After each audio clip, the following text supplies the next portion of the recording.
नमस्कार, मैं पिंटू सिंह यादव आप सभी का स्वागत करते हैं। दोस्तों, जैसा कि आपको पता है कि कुछ दिन पहले भोजपुरी इंडस्ट्री में खेसारी लाल यादव और मगहिया जमान को लेकर विवाद हुआ था, आपको पता ही होगा।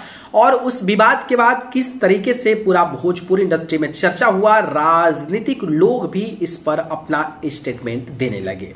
लेकिन कुछ दिनों बाद जो है मगहिया जमान को गिरफ्तार कर लिया गया और गिरफ्तार कर सलाखों के पीछे भेज दिया गया, आपको पता ही होगा।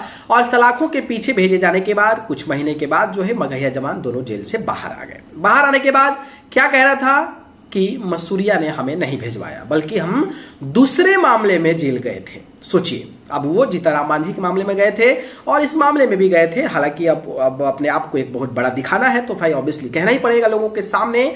लेकिन ये सारा मामला तो चल खैर हुआ था। इसके बाद जो मामला सामने हुआ था वो ये था कि जो मगहिया जमान के दोनों भाई हैं उसमें से एक बड़ा भाई जो है वो आकर लोगों के सामने डोनेट करने की बात कर रहा था। बता रहा था कि मेडिकल में काम करते हैं, 80-90 हज़ार रुपये सैलरी थी और हम लोग जेल में चले गए जिसकी वजह से वहां जॉब छूट गई, 5 लाख खर्चा हो गया, परिवार टूट गया है, परिवार के चेहरे पर मायूसी है। तमाम तरीके की बातें कही, तमाम तरीके की चीजें कही, जिसके बाद जो है कई लोग भड़कते भी नजर आए और कई लोग कुछ जो है वो कहते नजर आए। देखिए, उसने उस वीडियो में एक बहुत बड़ी बात कही थी और बात वो ये कही था कि आप लोग हमें डोनेट कीजिए, हम आपकी आवाज को वहां पर उठाएंगे।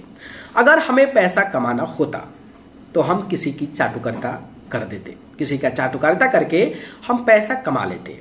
एम्बेसडर ब्रांड, जो ब्रांड्स वैल्यूज होते हैं उसका स्पॉन्सर कर हम पैसा कमा लेते। इसके अलावा जो है लोगों का गाने का प्रमोशन करके हम पैसा कमा लेते। लेकिन हम लोग ऐसा नहीं करेंगे क्योंकि हम लोग अपने विजन से कॉम्प्रोमाइज नहीं करेंगे।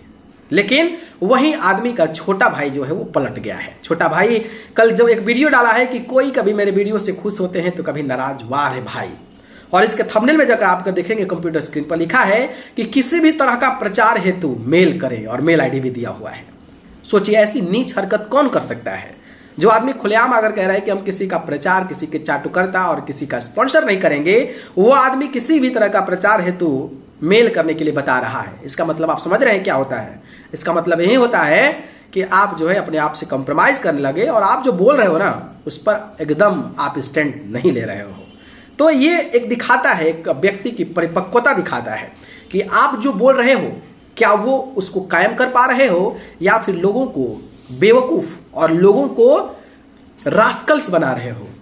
समझ रहे हो ना? तो इसके भाई का जो इस तरीके का थंबनेल लगा हुआ है, इस पर आप अपनी प्रतिक्रिया हमें कमेंट बॉक्स में बताइएगा और इनके कालो करतूतों का जो जरिया है वो कमेंट बॉक्स में खोल लीजिएगा। ठीक है, धन्यवाद।